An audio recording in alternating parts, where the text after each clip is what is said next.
So we're here in Nairobi on Wednesday the 24th of February 2016 at the Africa Fairtrade Convention. The Africa Fairtrade Convention happens every 2 years and it's a remarkable event where 450 delegates from all over Africa get together to share experiences about how Fairtrade is working in their countries, for their cooperatives and for the workers on plantations. So we're going to go inside the convention now and meet some of the people who are here and hear what they have to say about their work with Fairtrade and also what they think about people in Ireland celebrating 20 years of Fairtrade in Ireland.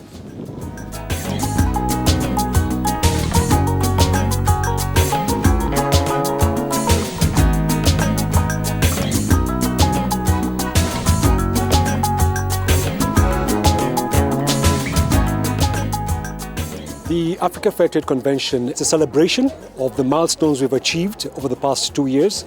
The second thing is it's a reflection. We use it to see what impact we've achieved and lessons learned, and we use it also for a forum to exchange lessons and knowledge amongst the participants. And the last thing is it's a point of accountability. If you look at the countries in Africa and look at some of the products that we buy in Ireland, we're talking about a huge spread across the continent. In Ethiopia, we're talking about Fairtrade flowers. Here in Kenya, we're talking about Fairtrade tea and coffee.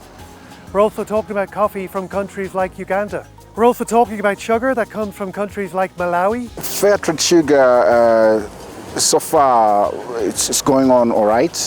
But however, we have a number of challenges, especially this year, because last year we had floods. So we expect our yield for this year to drop.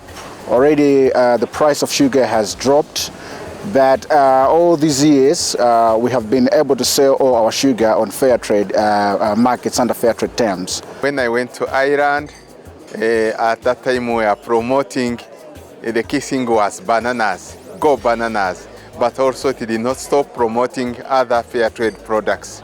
The big benefit so far we have bursaries. We are sponsoring school-going children, paying some fees for them to continue schooling. The big benefit we got from Fairtrade is the gender equality. When Fairtrade chip into our company, ladies get employment equally than the other times.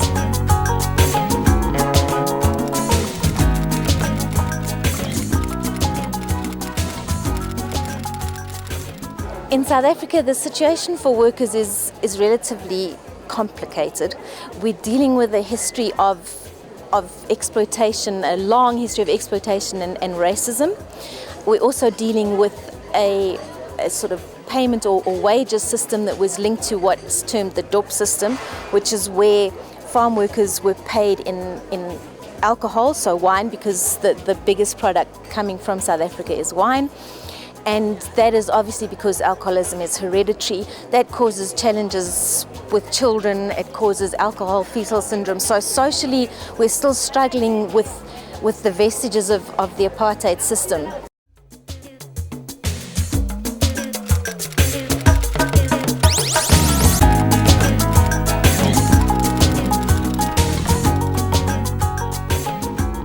I work in the plantation as a farmer.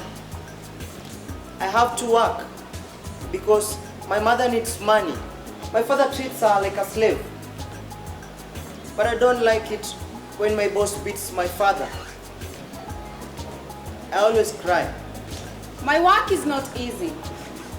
I get small money to buy 20 bananas and go with them to the market. There, I go with them to town. There I sell them expensive. I sell them to the people in the big cars. With the money I get, I take it home. If not, my father will kill me. After 10 hours of working, my back is burning. We then cook, eat, and go to sleep. In my dreams, I know a land where children live in harmony, where children's rights are not a fake, but a basis of reality.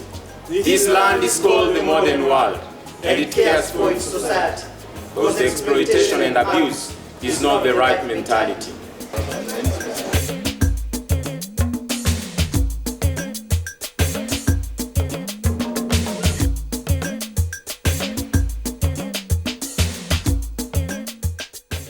a lot of people around, a lot of people from all over Africa. It seems really, really good. It's a great convention. There are a lot of producers here. We have very important topics in the conference, very linked to the Sustainable Development Goals. And I think we are starting to work as a movement, producers, industry, NFOs, to get alignment on how we best can do our part in getting this real Sustainable Development Goal achieved. Yeah, and all of the Fairtrade bananas in Ireland come from the Dominican Republic. So it's a really important relationship for us in Ireland. So I saw some brilliant stuff with your co-op, and others, but Banalino has, how many members does it have?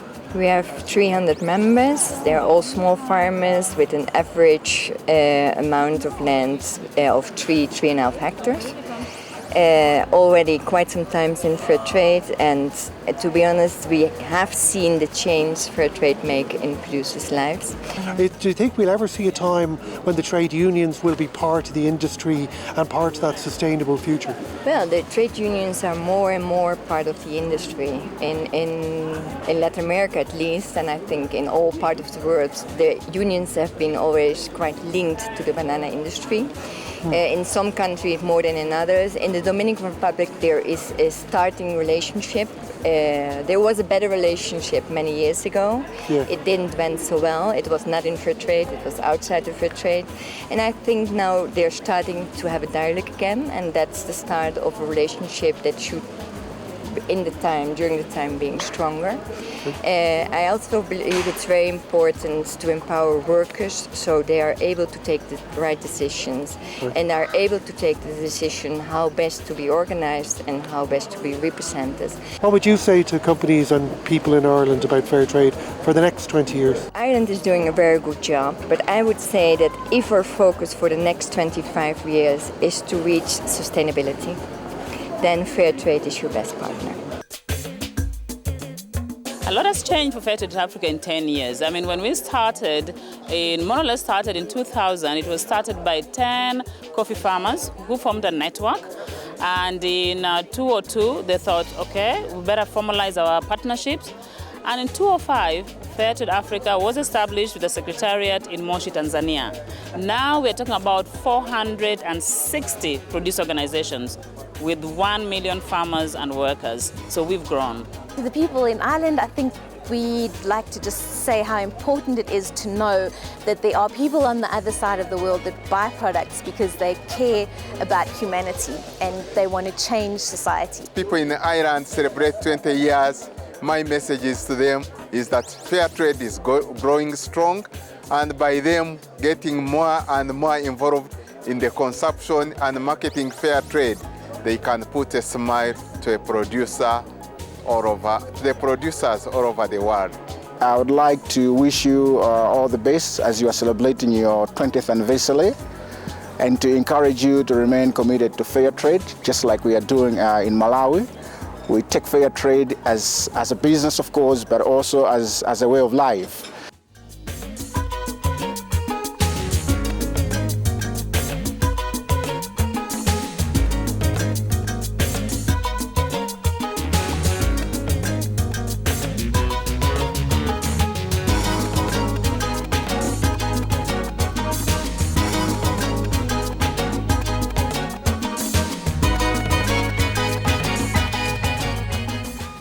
Happy birthday, Fairtrade Ireland.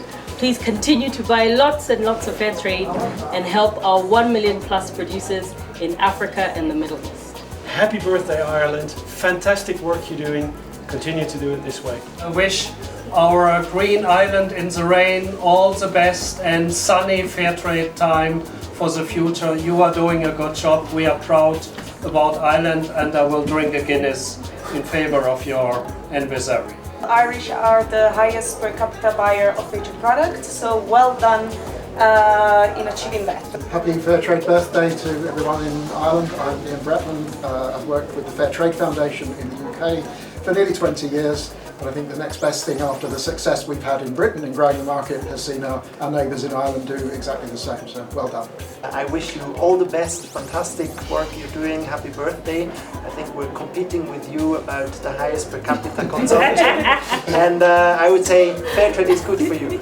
I'd like to wish you the best Fairtrade birthday ever, Irish people. And I'll make sure on that day I have a Guinness. Happy birthday. Happy birthday also from Finland to Fairtrade Ireland. Good job, all the best. Happy birthday to you. Happy birthday.